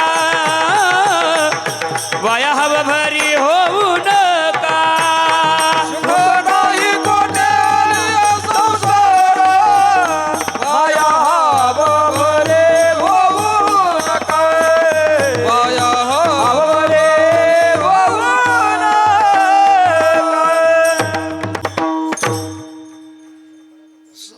संसारामध्ये कुठे सुख नाही आहे. आणि माऊली म्हणतात की माझा संसार सुखाचा झाला. आजी संसार सुफल असं कसं होऊ शकतं? बरं, त्याच माऊलींचा अभंग आहे. सर्व आपण म्हणतो सकाळी सकाळी, संसार दुःख मूळ चौकडे लिंग म्हणतो आपण. ज्ञानेश्वरीमध्ये देखील या संसाराचं वर्णन करत असताना माऊलींनी म्हटलेलं आहे, यया फळना चुंबिता फुलना तुरंबिता जे काही पंडुसुता ते रुखोची हा. या संसाररूपी वृक्षाला फळ नाही, या संसाररूपी वृक्षाला फूल नाही. हा रुख असा वृक्ष असा असणारा वृक्ष असा वृक्ष आहे. आणि हा सुफल कसा झाला तुमचा? कसं शक्य आहे? सर्वांच्या मताने तर संसार हे अज्ञानाचं कार्य आहे. अज्ञानापासून संसाराची निर्मिती आहे. अज्ञानाचं कार्य सुफल सुखकारक कसं होऊ शकेल? अनेक वेगळ्या वेगळ्या पद्धतीने आपण जर विचार केला तर असंभव गोष्ट आहे. बरं, अनुभवाचा विषय तर सर्वांच्याच आहे. संसार म्हणजे कुजलेली गोधडी, इकडून शिवली की इकडं फाटते, इकडं शिवलं की इकडं फाटतं. आपलं आयुष्य त्याच्यात गेलं. आता नीट होईल, मग नीट होईल, या वर्षी नाही पुढच्या वर्षी नीट होईल, पण कुठं ना कुठं काहीतरी छेद पडलेलंच असतं महाराज. फार फार कठीण आहे. कुणाला काय आहे, कुणाला काय नाही. कुठं संतती आहे तर संपत्ती नाही, कुठे संपत्ती आहे तर संतती नाही. मोठे मोठे कुठं ना कुठं तर रडताना दिसतातच. संसारामध्ये असा म्हणणारा कोणी सापडणार नाही की नाही बाबा आपल्याला सर्व काही नाही. नाही, येथे अवघे वाया गेले दिसती सायास दिसती सायास येथे अवघे वाया गेली दिसती सायास दिसती सायास येथे अवघे वाया गेले दिसती सायास दिसती सायास येथे अवघे वाया गेली दिसती सायास दिसती सायास तुका म्हणे नाश तुका म्हणे नाश झाला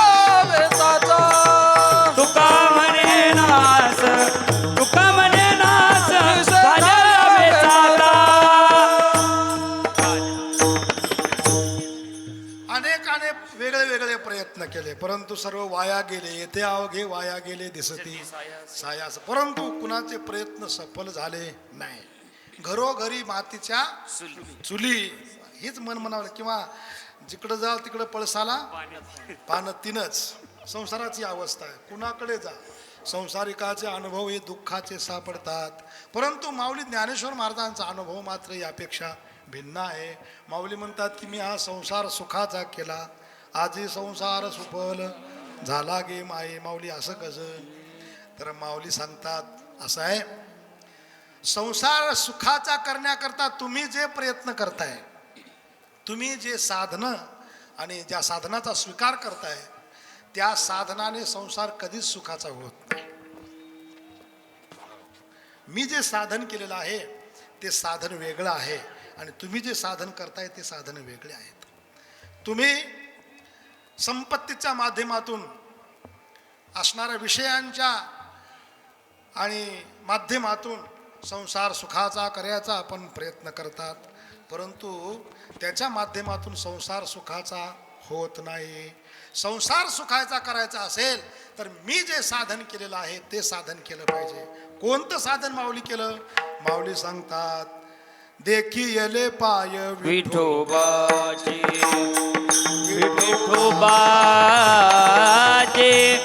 देखी येले पाय विठोबाचे विठोबाचे देखिले पाय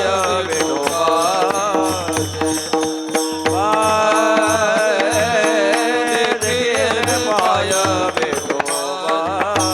आजी संसार सुफल झाला गे माये. आले संसार सफल झाला गे माये.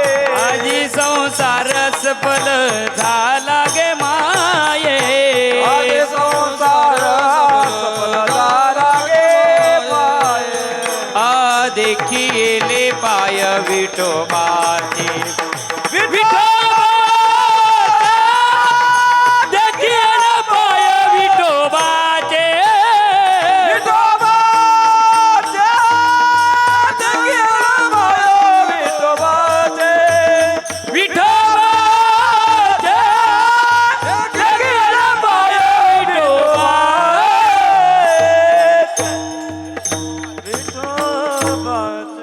माऊलींनी काय साधन केलं संसार सुखाचा करण्याकरता? तर माऊली म्हणतात, देखी येले पाय विठोबाचे. मी विठोबाचे पाय बघितले तेव्हा माझा संसार सुखाचा झाला. अनेक संतांचे सारखे अनुभव आहेत. श्री संत नामदेव महाराजांना विचारा की तुमच्या जीवनातील दुःखाची निवृत्ती कशाने झाली? ते हेच सांगतात, अनंत जन्मीचे विसरलो दुःख पाहता तुझे मुख पांडुरंगा. देवाला बघितल्याबरोबर माझ्या अनंत जन्माचं दुःख असणारं नाहीसं झालेलं आहे. श्री संत एकनाथ महाराजांना विचारा की तुम्ही जे आनंद उपभोगताय, तुमचा सर्व त्रैलोक्य आनंदाचं झालं ते कशाने झालं?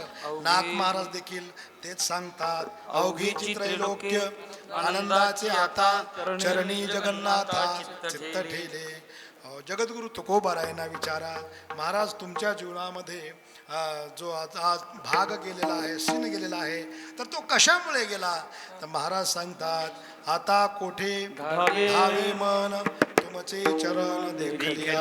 भाग गेला सीन गेला अवघा झाला आनंद. सर्वांनी एकच कारण सांगितलेलं आहे, ते कारण म्हणजे भगवत दर्शन. तसं माऊली ज्ञानोबाराय म्हणतात, माझा देखील संसार सुखाचा आणि सुखाचा झाला तो कशामुळे? तर भगवंताचे चरण बघितलेले आहेत. मग आता यावर आपली शंका अशी येऊ शकते, महाराज देवाचे चरण कोणी बघत नाही, कोण बघत आहे? आज आषाढी कार्तिकीला किती मोठी गर्दी असते, लाखो करोडो लोक येतात आणि देवाचं दर्शन चरण बघतात. मग सर्वांचाच संसार सुखाचा का होत नाही? किती लोक बघतात देवाचे चरण, अनेक बघतात, किती गर्दी आहे. आजकाल पंढरपूरला 12 महिने गर्दी आहे महाराज. कधी जा कधी गर्दीच, बारी हटतच नाही पंढरपूरची. कधी बघा बाहेरच. आता आम्ही चातुर्मासला असतो तर ते बघतो की बाबा कधीतरी आता मंदी होईल, आणि थोडंसं नंबर लागेल आपला.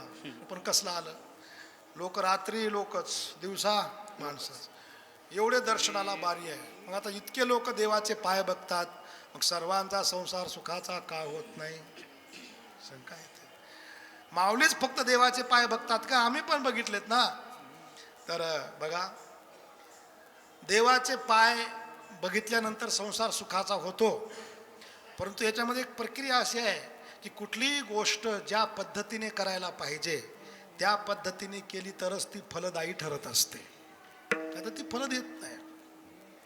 देवाचे चरण बघण्याची पद्धत आहे. आपण देवाच्या चरणाकडे जातो, देवाच्या दर्शनाला जातो, परंतु आपण अंतःकरणामध्ये कामना घेऊन जातो.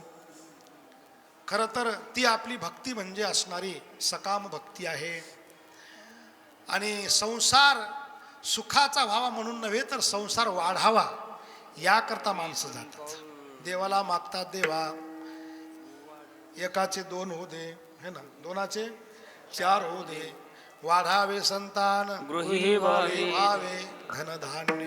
ही संसाराची अपेक्षा घेऊनच असणारा जीव देवाकडे जातो. त्यामुळे असणार त्यांचा संसार सुखाचा न होता तो दुःखाचा होतो. परंतु साधू संत जे देवाकडे जातात ना महाराज, ते संसाराच्या अपेक्षेने जात नाहीत. त्यांच्या मनामध्ये संसार वाढावा अशी अपेक्षा नसते. मग एकच अपेक्षा असते, कोणती? अभंगाच्या 2ऱ्या चरणात तो मज भावा, तो मज भावा, तो मज भावा, तो मज भावा, तो मज भावा, तो मज भावा, तो मज भावा, तो मज भावा. वेळोवेळा भावा पांडुरंग, वेळोवेळा भावा पांडुरंग, वेळोवेळा भावा पांडुरंग, वेळोवेळा भावा पांडुरंग. तो मज भावा, तो मज भावा, तो मज भावा, तो मज भावा. तो मज भावा, तो मज भावा, तो मज भावा.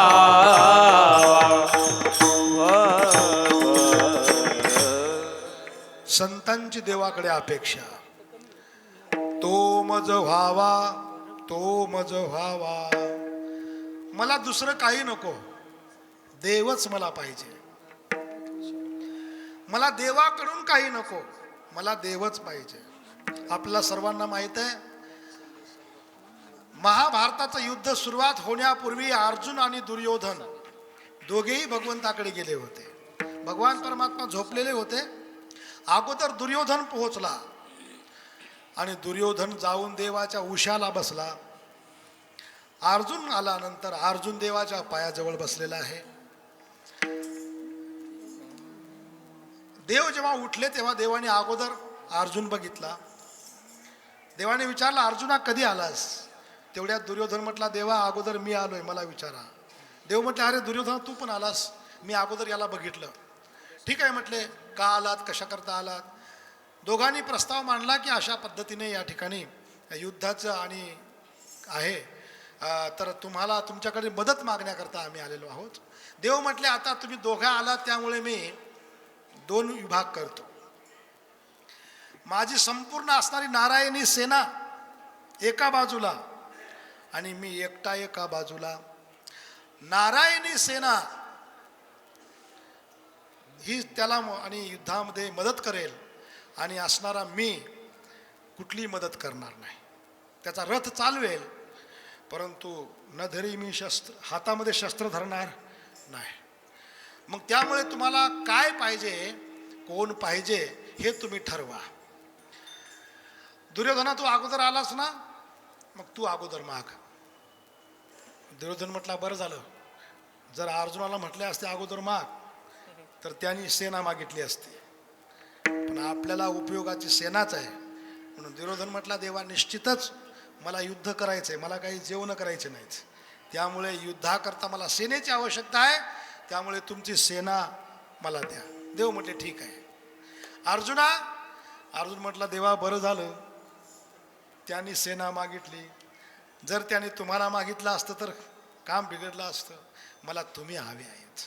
आणि मग निश्चितच आपल्याला याचा परिणाम माहीत आहे की यत्र योगेश्वरः कृष्ण यत्र पार्थो धनुर्धरा तत्र श्रीर्विजयो भूतिर् ध्रुवा नीतिर्मतिर्मम विठ्ठल. विठ्ठला विठ्ठला विठ्ठला विठ्ठला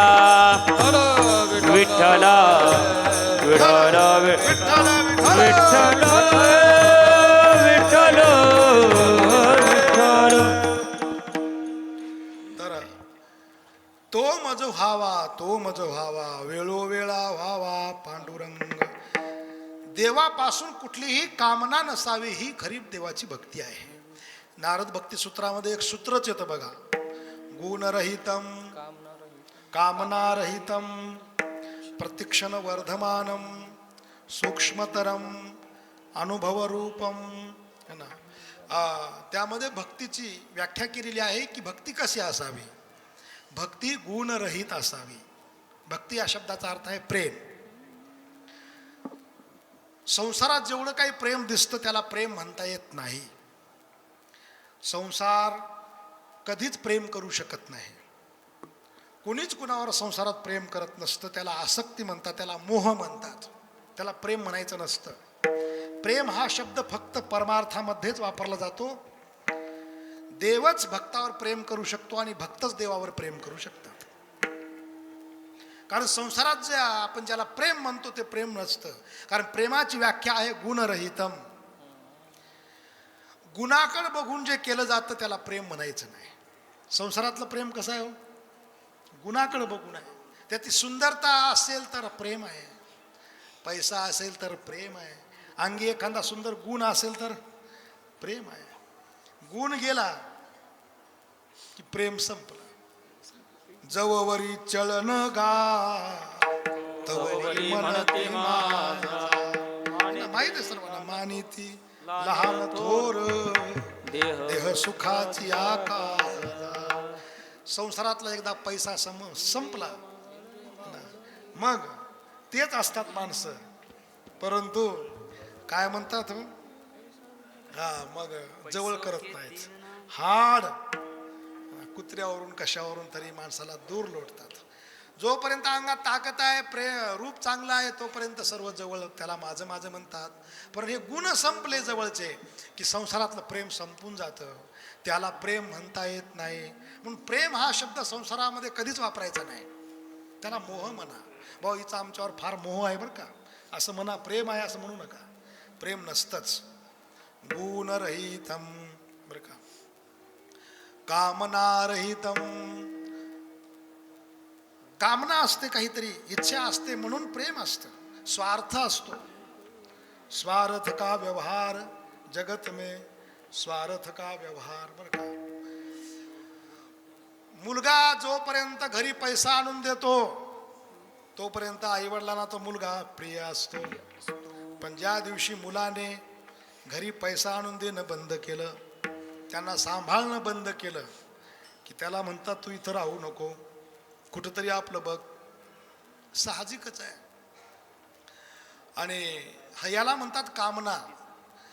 काही माणसं अशी भक्ती जर करत असतील तर ती खरी भक्ती ठरत नाही. आता अनेक लोक प्रेम करतात पण स्वार्थापोटी प्रेम करतात. भगवंताने असणारं 4 प्रकारचे भक्त सांगितलेले आहेत. चतुर्विधा भजन्ते माम जनाः सुकृतिनोर्जुन आर्तो जिज्ञासुरार्थार्थी ज्ञानी च भरतर्षभ. काही अर्थभक्त आहेत, संकट आल्यानंतर देवाचा धावा करतात. देवा संकटातून मला बाजूला कर.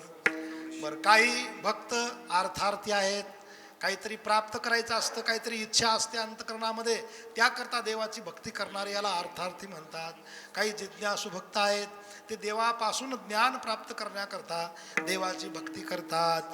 परंतु भगवान म्हणतात हे तिन्ही भक्त कमीत कमी आणि माझा तरी धावा करतात म्हणून मला ते आवडतातच. मी त्यांचा धिक्कार करतो असं नाही. हे गोचिडे भक्त आहेत, परंतु माझेच आहेत ना, माझीच उपासना करतात, माझ्या आणि मला सोडून इतरत्र गेले नाहीत, म्हणून ते माझेच भक्त आहेत. म्हणून भगवान पुढच्या श्लोकामध्ये म्हणतात, उदाराः सर्व एवैते ज्ञानी त्वात्मैव मे मतम्. सर्व एवैते उदाराः श्रेष्ठाः. उदार म्हणजे श्रेष्ठ आहेत, सर्व श्रेष्ठ आहेत, परंतु ज्ञानी तू आत्मा एव मे मतम. ज्ञानी मात्र माझा आत्मा आहे असं माझं मत आहे. कारण त्याच्या ठिकाणी चौथियाचे ठाई काहीच करणे नाही, म्हणून भक्तू एकुपाही ज्ञानी या तो. बरं का, त्याला कुठली अपेक्षा नाही माझ्याकडून, म्हणून तो माझा खरा भक्त आहे. त्याला फक्त मी पाहिजे, दुसरं कोणी नाही पाहिजे. म्हणून कामनारहितम ही खरी भक्ती आहे. गुणरहितम कामनारहितम प्रतिक्षण वर्धमानम. भक्ती वाढती असली पाहिजे, घटती नसली पाहिजे. संसारातलं ज्याला आपण प्रेम म्हणतो ना, ते घटतं असतं, दिवसेंदिवस उतरत जातं. पहिल्या दिवशी जावाई आला काय त्याचा थाटमाट असतो, या या या जावाई बापू या या, किती सर्व प्रेमाने आदराने सन्मानाने बोलतात. पण जर त्या जावाईने ठरवलं आता 5-7 दिवस राहायचे, तिकडं काम नाहीत म्हणून त्यांनी ठरवलं आपण राहू. पहिल्या दिवशी एवढा थाटमाट बघितल्यानंतर जावाई म्हटले, आता बरे बाबा इथे आनंद आहे, काही काम करायचं काही नाही, सोफा सेटवर बसायचं, टी व्ही बघायचा, टाईम झाला की आपलं जेवायला मिळतं, इथेच राहू. दुसऱ्या दिवशी राहिले, तिसऱ्या दिवशी राहिले, 2-3 दिवस सर्वांनी वाट बघितली. पण बघा, पहिल्या दिवशी जे प्रेम होतं ते दुसऱ्या दिवशी राहिलं नाही, दुसऱ्या दिवशी कमी झालं. दुसऱ्या दिवशी जे प्रेम ते तिसऱ्या दिवशी राहिलं नाही, जे तिसऱ्या दिवशी होतं ते चौथ्या दिवशी राहिलं नाही. आणि मग शेवटी कुजबूज सुरू झाली, जावाई बापू आता कधी जाणार आहेत. मग जायलाच तयार नाहीत. सासूबाईने एक दिवस विचारलं, जावाई बापू जेवढे पदार्थ असतात ते सर्व पदार्थ मी केले, आता सर्व पदार्थ संपले, शेवटचा पदार्थ पुरणपोळीचा असतो तो पण मी केला, आता काय करू. तिला वाटलं सांगतील तरी आता मला जायचं म्हणून. जावई बापू म्हटले, सासूबाई गोड खाऊन मलाही कंटाळाच आलाय तसा, आता उद्यापासून आपलं पिठलं भाकरीच करत जा. याचा अर्थ जावई बापूला आणखी थांबायचं आहे. मग मात्र सासरे बुवाला काही आवरलं नाही. सासरे बुवा म्हटले, बघू उद्या कसा जात नाही तर. बघा, सांगायचं तात्पर्य आहे, पहिल्या दिवशी जो भाव होता, जे प्रेम होतं संसारात, ते 7व्या दिवशी राहिलं नाही. 7व्या दिवशी तर सासरा म्हटला सासूला, हे बघ तू आज भाजीमध्ये मीठ टाकू नको.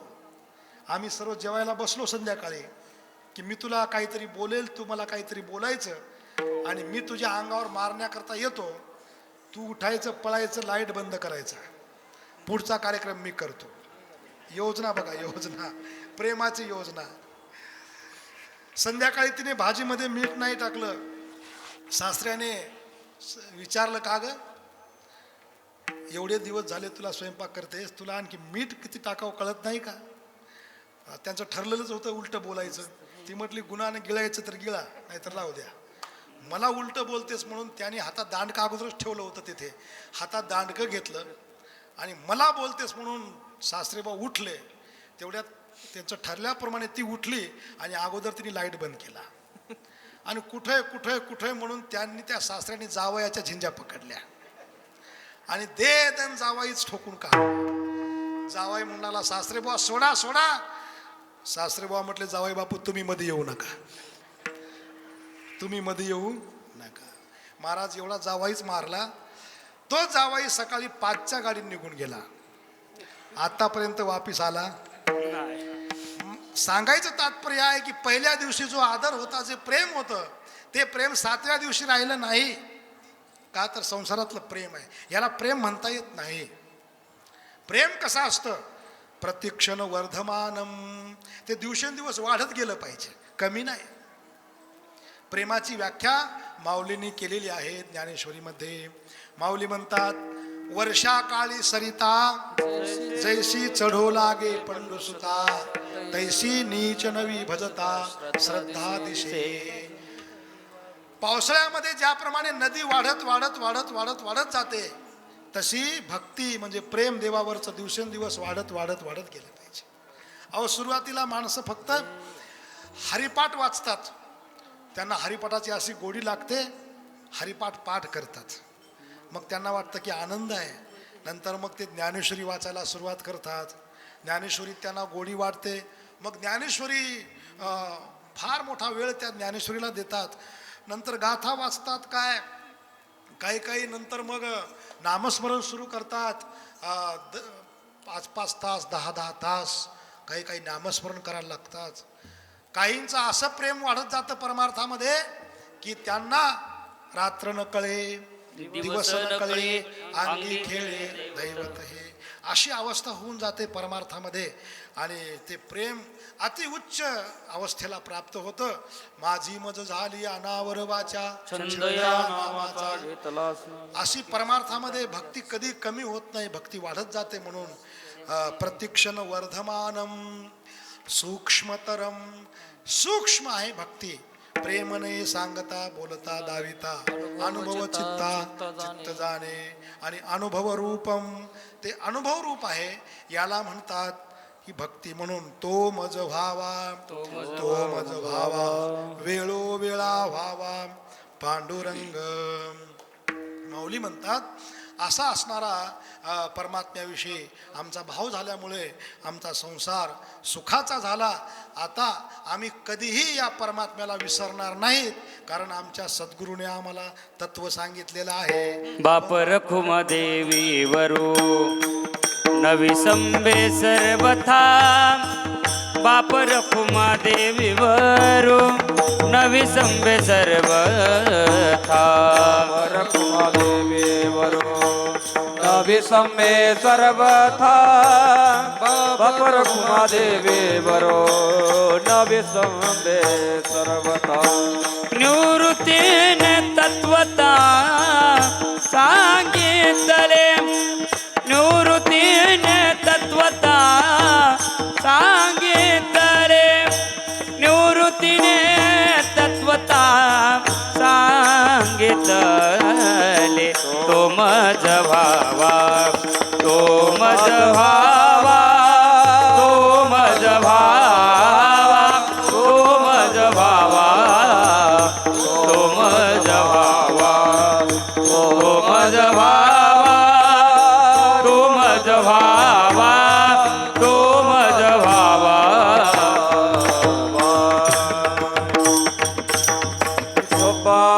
रखुमा जय जय विठोबा रखुमा, जय जय विठोबा रखुमा, हरे विठोबा रखुमा, जय जय विठोबा रखुमा, विठोबा रखुमा, विठोबा रखुमा, विठोबा रखुमा, जय जय विठोबा रखुमा, विठोबा रखुमा, विठोबा रखुमाई, हरे विठोबा रखुमा, विठोबा रखुमाई, विठोबा विठोबा रखुमाई, हरे विठोबा रखुमा, रखुमाई, विठोबा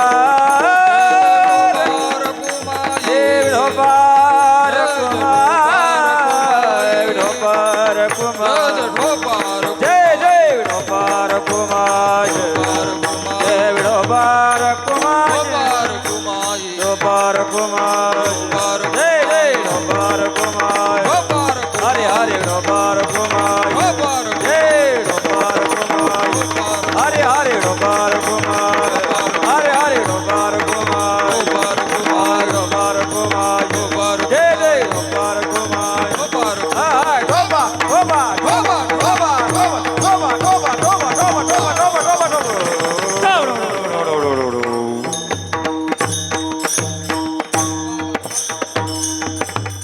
बाप रखुमा देवीवरून नवी संबे सर्वथा, निवृत्तीने तत्वता सांगितले. आता आम्ही त्याला विसरू शकत नाही, कारण का तर तो आमचं जीवन झालेलं आहे. ज्याप्रमाणे पाणी हे मासोळीचं जीवन होतं, जीवना वेगळी तैसा तुका तळमळी, त्याप्रमाणे संतांचं देव हे जीवन झालेलं असतं, त्याला ते विसरू शकत नाहीत. कारण जीवरूपाने तोच असल्यामुळे हे तत्व निवृत्तीनाथाने मला सांगितलेलं आहे असं माऊली या अभंगातून आपला यथार्थ जीवनाचा कृतार्थ जीवनाचा यथार्थ अनुभव या ठिकाणी प्रकट करतात. म्हणून आपली आणि नियोजित वेळ ही संपलेली आहे. झालेली सेवा माऊली ज्ञानोबा यांच्या चरणी आणि समाजयोगी त्यागमूर्ती गुरुवर्य गोविंद बाबांच्या चरणी समर्पित करून सेवेला इथे पूर्णविराम. आणि आपण ज्या मंदिरामध्ये बसला आहात हे ज्ञानेश्वरी मंदिर वास्तू जवळजवळ पूर्णत्वाला गेलेली आहे. आता लवकरच कळसाचं काम या वास्तूचं होणार आहे. त्यामुळे सर्वांनी त्या दृष्टीने या ठिकाणी तन मन धनाने आपली सेवा समर्पित करावी. म्हणून इथेच आपण सेवेला थांबूया. ज्ञानेश्वर माऊली ज्ञानराज माऊली तुकाराम ज्ञानेश्वर माऊली ज्ञानराज माऊली ज्ञानेश्वर माऊली ज्ञानराज माऊली तुकाराम. ज्ञानेश्वर माऊली ज्ञानराज ज्ञानेश्वर माऊली ज्ञानराज ज्ञानेश्वर माऊली ज्ञानराज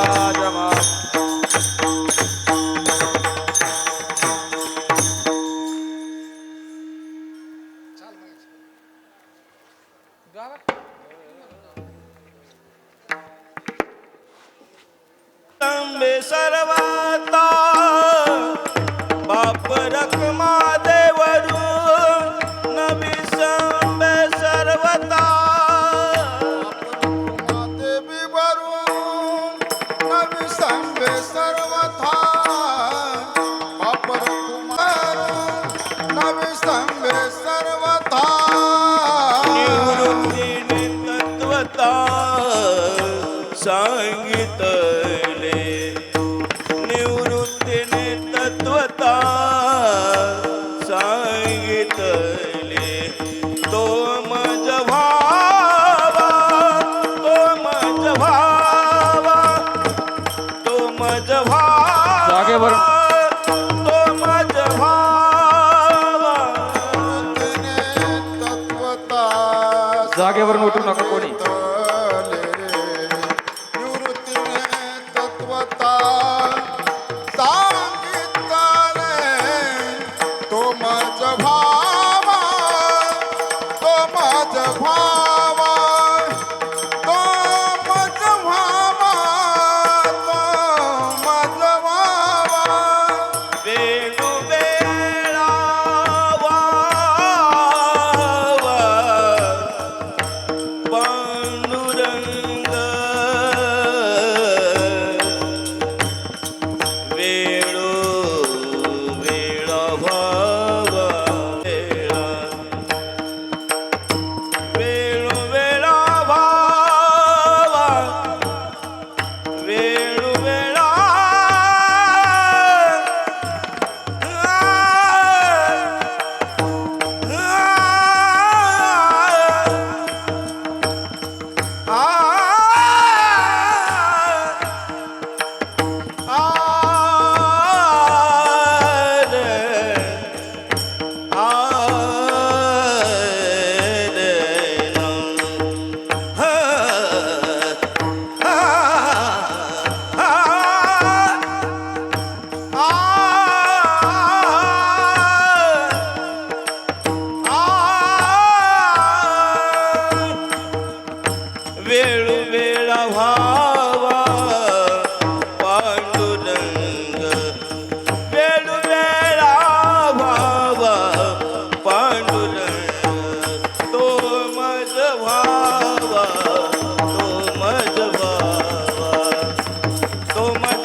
माझ भावा तो माझ भावा तो माझ भावा तो माझ भावा तो माझ भावा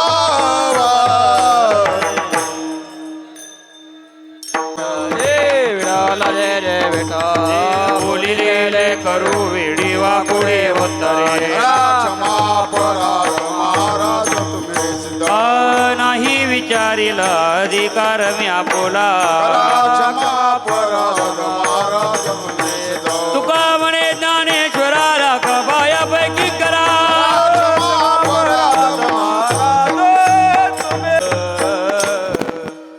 चालू असलेल्या अखंडानम सप्ताहामधील आज द्वितीय दिवसातील संध्याकाळच्या सत्रातील कीर्तनरूपी सेवा महाराष्ट्रातील सुप्रसिद्ध कीर्तनकार भागवताचार्य आत्माराम महाराज कुटेशास्त्री जोग महाराज वारकरी शिक्षण संस्था अध्यापक महाराजांनी या ठिकाणी अतिशय थोडासा बदल केला.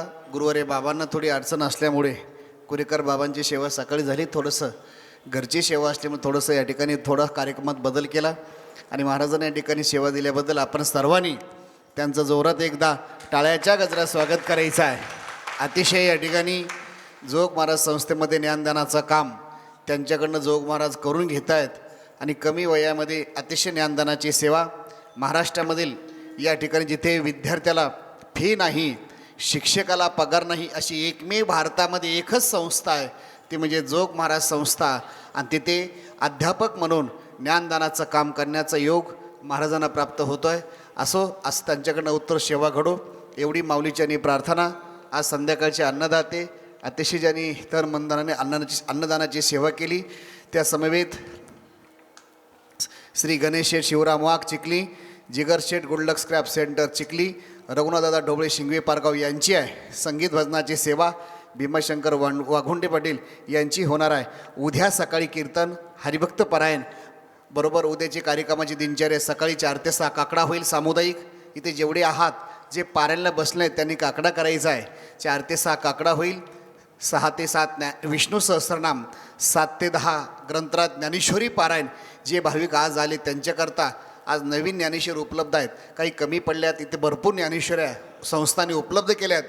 आपण सुद्धा उद्यापासून इकडं तिकडं गप्पा मारण्यापेक्षा ज्यांना पारायणला बसायचं आहे त्यांच्याकरता ज्ञानेश्वरीची सेवा उपलब्ध आहे. तर आपण सर्वांनी संपर्क करायचा आहे. उद्या सकाळी बरोबर वेळेमध्ये कीर्तन हरिभक्त पारायण बाळासाहेब महाराज सेवाळे सिद्धपेठ वारकरी संस्था अध्यक्ष यांची होणार आहे. आणि उद्या 4 ते 6 अगदी वेळेमध्ये कीर्तन हरिभक्त पारायण गुरुवारी उल्हास महाराज सूर्यवंशी अध्यापक जोग महाराज वारकरी शिक्षण संस्था यांची होणार आहे. आणि उद्याची दुपारची अन्नदानाची सेवा राधाबाई कराड चिखली, शिवाजी विठ्ठलनादे उद्योजक दिघी पुणे, संध्याकाळ डॉक्टर दत्तात्रय सूर्यवंशी सूर्य हॉस्पिटल कृष्णानगर चिखली, बाबू काका सिन्नरकर आंबळे, सोमनाथ पोपट भुजबळ शिक्रापूर, कैलासवासी दत्तोबा बिरदोडे यांच्या स्मरणात राजेंद्र बिरदोडे यांची होणार आहे. संध्याकाळी महादेव आबाजी सोनवणे, एचकी नागरगोजे, ज्ञानोबा बाबुराव गीते अंबेजोगाई, आबासाहेब बाबुराव केंद्रे, जनार्दन रामराव शिरसाट लातूर यांची होणार आहे. आणि संध्याकाळची संगीत भजन सेवा भजन सम्राट आदिनाथ महाराज सटले गुरुजी. उद्याची संगीत भजनाची सेवा भजन सम्राट आदिनाथ महाराज सटले गुरुजी यांची होणार आहे. तबला साथ महादेव सगळे, मृदंग साथ व्यंकटेश फड यांची होणार आहे. या कार्यक्रमाचा आपण सर्वांनी वेळेत लाभ घ्यायचा आहे. आता याच्यानंतर बरोबर थोड्या वेळामध्ये हरिपाठला प्रारंभ होणार आहे. ज्ञानदेव तुकाराम